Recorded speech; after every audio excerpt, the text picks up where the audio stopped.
Donc bonjour à tous. Donc effectivement, la question fondamentale qui se pose aujourd'hui, c'est celle de retrouver du sens. Parce que le monde occidental, et qui a essaimé sur toute la planète, s'est trouvé associé à un désenchantement du monde. En gros, on sait de mieux en mieux comment faire les choses techniquement, mais on ne sait pas pourquoi on les fait. Et ce désenchantement du monde, il est caractéristique ici de ce que Freud lui-même avait dit. Freud avait parlé de la triple humiliation de l'homme. Il disait premièrement, avec Copernic, l'homme n'est plus au centre du monde. Avec Darwin, l'homme n'est plus au centre de la nature. Et avec moi, c'est Freud qui parle, eh bien l'homme n'est plus au centre de lui-même, voyez-vous. Et c'est intéressant comme idée que ce soit Freud lui-même qui ait annoncé ce triple désenchantement du monde. Et en gros, pour le résumer, on pourrait dire, voilà, vous êtes ici, vous voyez, ça c'est notre galaxie, et nous sommes qu'un petit point perdu dans l'univers.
Bon, continuons et rapetissons PJ en agrandissant le ballon pour notre exemple ici.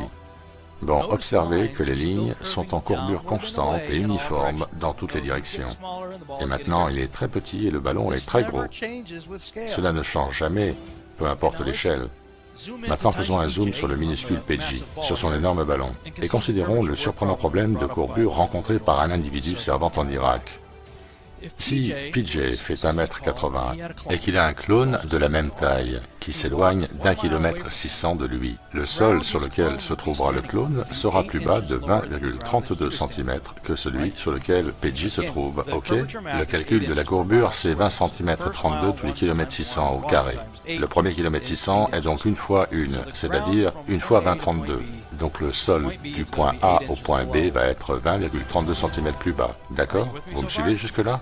Maintenant, le clone a aussi un clone qui s'éloigne d'un autre km 600. Le sol de ce clone sera alors de 81,28 cm plus bas que celui de PJ. Pourquoi? Car c'est 20,32 cm par km 600 au carré. Donc 3 km 200, ça fait 2 fois 2 fois 20,32 cm égale 80,28 cm. Donc le sol du clone numéro 2 est de 80,28 cm plus bas, presque 1 mètre plus bas que celui de PJ. Et si nous avions un autre clone, un clone de plus s'éloignant de la même distance, alors son sol serait de 182,88 cm ou un peu plus d'1,80 m sous celui de PJ, mettant ainsi la tête du clone numéro 3 au même niveau que les pieds de PJ. Bon, je sais que certains d'entre vous ont déjà quitté la roue, donc refaisons-le, cette fois-ci sous un angle différent. Le clone de PJ s'éloigne d'1,6 km. Sa tête sera 20,32 cm plus bas que celle de PJ. Un autre clone continue la même opération. Sa tête sera maintenant 81,28 cm plus bas que celle de PJ. Le troisième clone parcourt encore la même distance et, à 4 km 800 mètres de PJ, celui-ci se trouvera alors 182,88 cm en dessous de PJ. La tête du troisième clone sera donc alignée avec les PJ. Throughout history, various civilizations have questioned the shape of our planet, creating hypotheses according to their level of knowledge. Even today, scientists around the world question the truthfulness of the sphericity of the Earth, because even though it's presented as a truth, there is no unquestionable scientific evidence in this regard. Everything on which science bases itself are only evidences, and evidences are not proofs. We are here on Amintani Island, on Lake Titicaca in Peru. We'll take target from this point to the Cordillera Blanca, which is the border with Peru and Bolivia that is exactly 110 kilometers from here. If the Earth was spherical, we will not be able to see. At this distance, the curvature of the Earth would have a height of 237 meters, the equivalent of a building of 79 floors.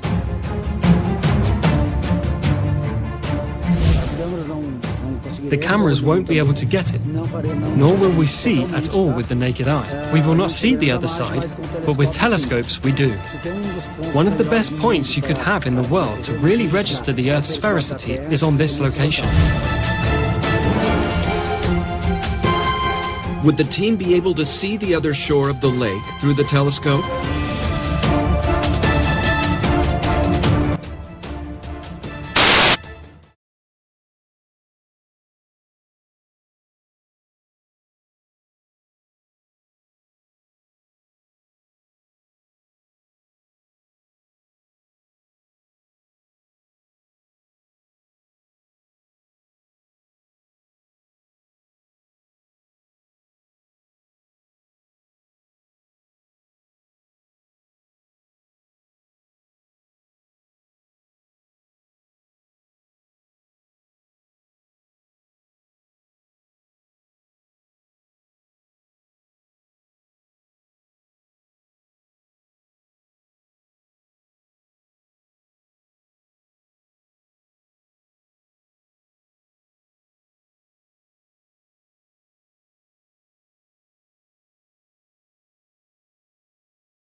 Alors ici dans ce cas-là, on nous dit que, voyez-vous, ici par exemple, Donc c'est ce fameux mont Canigou que je vous ai montré dans une de mes vidéos qui s'appelle donc, que je vous dise quand même, pourquoi la Terre n'est pas sphérique, la Terre plane pour les nuls.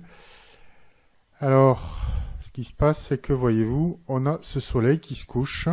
Ça se passe à Marseille. Là, on a la mer Méditerranée.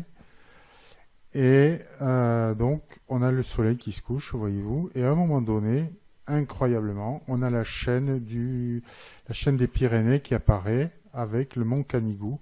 Et tout ça qui se trouve à plus de 250 km. Voyez-vous, le mont Canigou ici.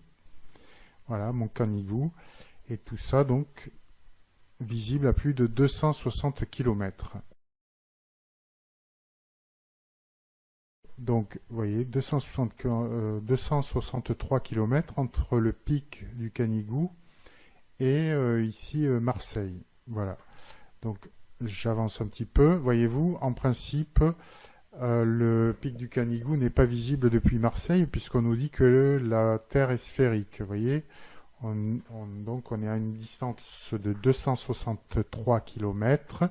Et en fait, il se trouve que tout ça est très bien chiffré. Voilà.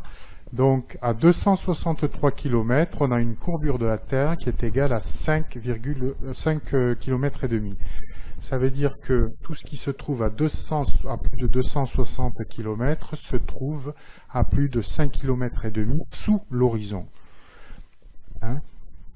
Donc ici, par exemple, si on tire ici une horizontale, une tangente à la Terre sphérique, à la sphère que représente la Terre, eh bien on a le mont Canigou qui se trouve à 5 km en dessous. Autrement dit, il est invisible, il est formellement invisible, puisque le mont Canigou s'élève à 3000 mètres, 3 km d'altitude. Donc même son sommet, il est encore à 2 km, à plus de 2 km en dessous de l'horizon. Donc ça veut dire qu'il est absolument invisible. Alors, comment on nous explique ça? Donc, chez les fanatiques de la Terre sphérique, parce que là, vraiment, il faut être un fanatique. Voilà. Alors, on nous explique ça par la réfraction. Qu'est-ce qu'on nous dit? On nous dit que le Soleil il est couché depuis très longtemps, voyez-vous. Le Canigou, effectivement, se trouve en dessous de l'horizon, qui se trouvera ici, et en dessous à 5 km en dessous de l'horizon. Bon. Eh bien, on nous dit, en fait, le Soleil il est couché depuis très longtemps. On a un Soleil qui se serait couché depuis longtemps, mais en fait, qu'on continuerait à voir du fait du phénomène de réfraction sur diverses couches atmosphériques. Alors, à quoi seraient dues ces diverses couches atmosphériques et qui auraient des indices, en fait, différents, hein. Plus on va vers le sol, plus l'indice de réfraction serait important, puisque plus l'air serait dense. Donc on aurait un indice de réfraction qui va croissant en fonction de notre descente vers la surface de la Terre. C'est l'explication qu'on nous donne. Donc on nous dessine ici diverses couches avec donc une couche avec un indice voyons 1,01, 1,02, 1,03, 1,04.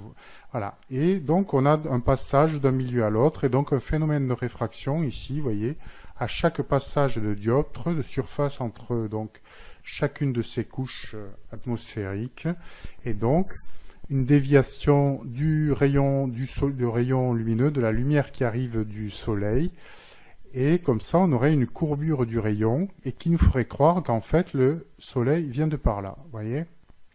Bon, ça c'est la théorie. Ce que je voudrais vous dire, c'est que là je vais vous démontrer que ça n'est pas le cas. Ce n'est pas du tout ce phénomène-là qui accourt à ce moment-là, qu'on ne peut absolument pas avoir de phénomène de réfraction sur des distances aussi longues que celle-ci. Là, entre Marseille et le Canigou, on a 300 km, donc ça veut dire des phénomènes atmosphériques qui courent sur 300 km ici, donc une réfraction, comme je vous le démontre par la suite, évidemment, est dépendante de tous les phénomènes atmosphériques qui ont lieu entre le Canigou et Marseille, et en plus, les rayons du Soleil pénètrent dans l'atmosphère bien au moins 200 km derrière. Hein. Donc, évidemment, sur une distance aussi longue, un phénomène de réfraction où est directement impliqué le Soleil est absolument impossible. Un phénomène de réfraction, un phénomène de mirage sur quelques dizaines de kilomètres, peut-être sur des distances aussi longues que celle-là, c'est-à-dire on est entre 400 et 600 kilomètres, peut-être même plus. C'est absolument impossible. Oui, il faut que vous compreniez une chose, c'est que plus l'image, l'objet réel est éloigné de l'observateur, et forcément, plus l'image réfractée est mauvaise, hein, puisque plus il est loin et plus le rayon réfracté et la réfraction en elle-même est soumis au phénomène atmosphérique. Voilà, j'espère que cette vidéo va participer à en réveiller quelques-uns. Voilà, on continue l'exposé. Ce qu'il faut vous dire, c'est que déjà, ces couches atmosphériques, elles sont fantaisistes, hein, parce qu'elles n'existent pas. C'est une représentation. Bon, en sciences physiques, notamment, on use de représentation, donc on a le droit de faire cette représentation-là, évidemment. Mais ces couches d'air n'existent pas vraiment. On a effectivement un indice de réfraction de l'air qui augmente en allant vers la surface de la Terre, ça oui. Par contre, on n'a pas de dioptre, on n'a pas de surface comme ça bien définie entre les couches d'air, déjà, pour commencer. Donc on a un phénomène de réfraction qui est continu. On a le droit de faire des représentations des phénomènes. C'est pas ce que je discute ici. Par contre, ce que je discute formellement, c'est déjà le fait d'avoir un soleil aussi parfait et une chaîne de montagnes aussi parfaite, parce que dans ce cas-là, on a évidemment des mouvements d'air extrêmement importants vers le haut, vers le bas, de droite à gauche. Hein, on a, pour faire simple, on a du vent, hein, on a des déplacements d'air forcément, et donc forcément on a un brassage ici de ces couches d'air, évidemment. Donc on a des indices de réfraction ici qui fluctuent énormément et qui font qu'on ne peut pas avoir une image aussi définie du Soleil. Et donc, s'il y a des brassages d'air, il y a des indices de réfraction qui fluctuent entre toutes ces couches. Et donc, il faut quand même bien que vous perceviez que l'image du Soleil que l'on a à ce moment-là, d'un Soleil qui déjà serait couché, donc c'est une image qui est un mirage, évidemment soumise à toutes ces masses d'air qui bougent ici dans l'atmosphère. Elle est soumise à toutes ces fluctuations d'indices de réfraction.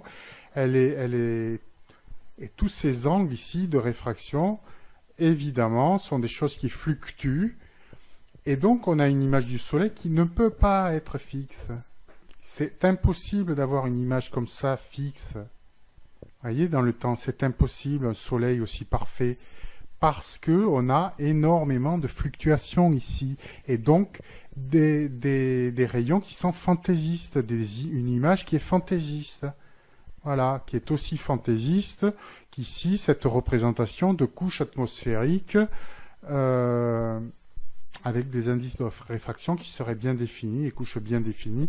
Ça, c'est une représentation qui ne tient pas compte de la réalité, qui nous sert à un moment donné à expliquer ce que pourrait être le mirage d'un soleil qui, comme ça, finalement ne se coucherait quasiment jamais, ou mettrait un temps fou à se coucher, même après son coucher effectif. Voilà comment on pourrait l'expliquer, mais ça, il faut bien vous dire que c'est fantaisiste, ça n'existe pas.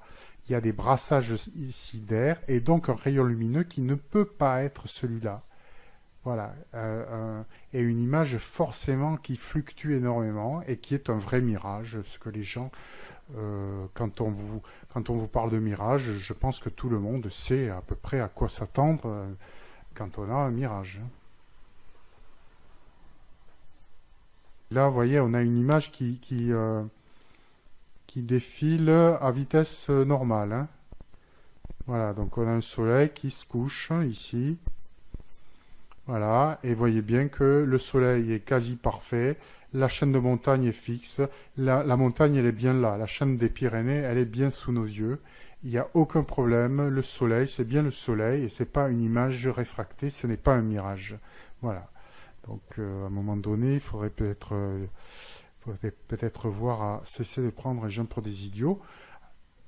ou peut-être les gens aussi à ne plus croire ce qu'on vous raconte, sous prétexte d'être des scientifiques. À partir du moment où vous avez compris que les scientifiques, nombre de scientifiques nous montaient, notamment nos astrophysiciens, je pense que là, maintenant, il faut revenir à la réalité. Et cette vidéo a la prétention d'y participer. Voilà, qu'est-ce que je voulais vous dire de plus? Donc, il y a le fait aussi que ce soleil qui se couche, vous voyez, de façon continue, aussi gentiment, alors qu'en fait, il y a un vrai coucher, puis tout à coup, un soleil qui continuerait malgré tout à apparaître à l'horizon, alors qu'il est couché depuis longtemps. Là aussi, c'est quelque chose qui est absolument impossible, et je pense que les gens qui sont honnêtes vont en convenir. Le passage de l'image réelle du soleil à l'image réfractée ou du mirage, forcément, c'est quelque chose qui serait extrêmement visible à l'horizon. Je pense même que le soleil, d'abord, se coucherait, et ensuite, on aurait une image du mirage solaire qui réapparaîtrait au bout d'un certain temps, et qui n'apparaîtrait pas du tout comme il apparaît ici, mais qui apparaîtrait de façon floue, de façon tordue. Donc on aurait d'abord le vrai soleil qui se coucherait, et ensuite on aurait cette image réfractée, ce mirage qui réapparaîtrait au bout d'un certain temps, et sous forme de mirage, véritablement. Alors maintenant, ce que je voudrais faire, c'est vous montrer ce que c'est qu'un vrai mirage. Vous voyez, ici au-dessus, on a une image. Alors déjà, vous en conviendrez, on ne reconnaît pas le bateau, déjà. Première chose. Deuxième chose, vous avez ici le bateau qui s'ouvre en deux.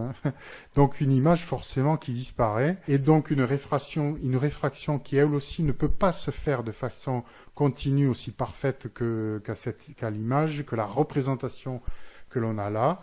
On a forcément aussi une image fantaisiste du soleil et de la chaîne de montagnes. Absolument pas ce que l'on a là, mais quelque chose qui a cette tête-là. C'est-à-dire une image qui disparaît à certains endroits, qui réapparaît, des trous dans le bateau, un bateau qui n'a plus rien d'un bateau, ici, voyez-vous, sur l'image supérieure. Vous voyez, on a carrément des bouts d'image qui disparaissent. Voilà, au final, ça n'est plus rien de bateau. Et on voit très bien que l'on a affaire à un mirage. Ici aussi, vous voyez, on a un bout de quelque chose qui apparaît, on ne sait pas du tout ce que c'est, on n'arrive pas à le reconnaître. Ce que c'est Hey les amis, c'est John qui vous parle. Comment allez-vous? Bon, je ne vais pas vous répéter ce que j'ai déjà dit à propos de la dissonance cognitive dans plusieurs vidéos, dont vous trouverez les liens dans la partie description. Si vous ne les avez pas déjà vus, je vous conseille de le faire. Je vous dirai simplement que si l'exemple que je vais vous montrer ne vous convainc pas que nous ne vivons pas sur un globe, alors votre esprit ne fonctionne pas de manière rationnelle. Et si personnellement je ne devais choisir qu'un seul exemple pour prouver l'absence de rotondité de notre Terre, je choisirais celui-ci. D'ailleurs, pour ne rien vous cacher, j'ai déjà traité ce sujet il y a quelques mois dans une vidéo de The Potter's Clay. Et pas mal d'entre vous l'ont déjà vu, j'en suis sûr. Mais j'ai décidé de la reprendre à mon compte pour les nouveaux abonnés d'ITV. Et pour cet exemple, nous allons faire appel à la géométrie, plus particulièrement la trigonométrie de Pythagore. Car le modèle héliocentrique est bien basé sur la trigonométrie, n'est-ce pas? Bon, à partir de ce postulat sur lequel tout le monde est d'accord, regardons cette photo prise par Mark Brett depuis le sommet du pic de Finestrelle, dans les Pyrénées, d'une altitude de 2820 mètres en juillet 2016, où nous y voyons clairement se détacher la chaîne des Alpes, dont le pic Gaspard, distant de 443 km et d'une altitude de 3867 mètres. Voyons ce que cela donne sur Google Earth. Petite précision, vous constaterez une différence de quelques kilomètres quant à la distance affichée sur Google Earth qui est de 436 km au lieu de 443. J'ai donc coupé la poire en deux pour le calcul de la courbe supposée et pris comme distance de référence 440 km. Donc nous voici sur le calculateur de courbure terrestre. Nous rentrons donc la hauteur du point de vue d'où a été prise la photo, en l'occurrence le sommet du pic de Finestrelle dans les Pyrénées, c'est-à-dire 2820 mètres, ainsi que la distance du pic Gaspard dans la chaîne des Alpes que j'ai arrondi à 440 km. Donc en fonction de ces paramètres, nous obtenons une distance d'horizon visible de 189 km et une chute de courbe de 4920 mètres. Ce qui est représenté en H1 sur le graphique, H0 étant le point d'observation. De ce résultat, il nous faut soustraire la hauteur du pic Gaspard, qui est, comme je l'ai dit, de 3867 mètres, et nous obtenons 1053 mètres restants de dénivelé de chute de courbe. Visualisons rapidement sur Google Earth sous un autre angle ce que cela donne. Il est clair que sur cette distance, il devrait y avoir une rotondité. Mais là, avec cette photo, nous avons un sérieux problème. Parce que la trigonométrie de Pythagore nous donne un différentiel pour cette distance entre le sommet du pic de Finestrelle et le sommet du pic Gaspard de 1053 mètres pour une chute totale de courbe de 4920 mètres. Alors que se passe-t-il? Comment pouvez-vous expliquer cette photo? Serait-elle truquée? Je ne le crois pas. Mais je sais que certains d'entre vous vont tenter de justifier ce résultat en prétextant une fata morgana, nom moyenâgeux donné à ce phénomène optique résultant d'une combinaison de mirages. Vraiment? Donc nous aurions là un phénomène créé par la réfraction de l'atmosphère qui comblerait un différentiel de plus d'1 kilomètre pour nous offrir cette vision? Bien sûr que les mirages existent, que la réfraction existe, je ne le conteste pas, mais certainement pas dans ces proportions. Le seul vrai mirage que je vois ici, c'est celui du modèle héliocentrique.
La Torah dit au début de la Torah que Dieu a mis le ciel entre les eaux d'en haut et les eaux d'en bas.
الحمد لله والصلاة والسلام على رسول الله وبعد.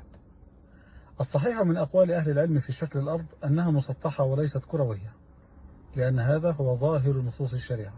ومن يقول إن كروية الأرض صارت مسألة لا جدال فيها لأنها مشاهدة بالعين المجردة، فنحن نتحداه أن يأتي بفيديو حقيقي للأرض يثبت كرويتها ودورانها، وهذا التحدي قائم إلى قيام الساعة. فإن قال قائل: هل يوجد فيديو حقيقي يثبت أن الأرض مسطحة؟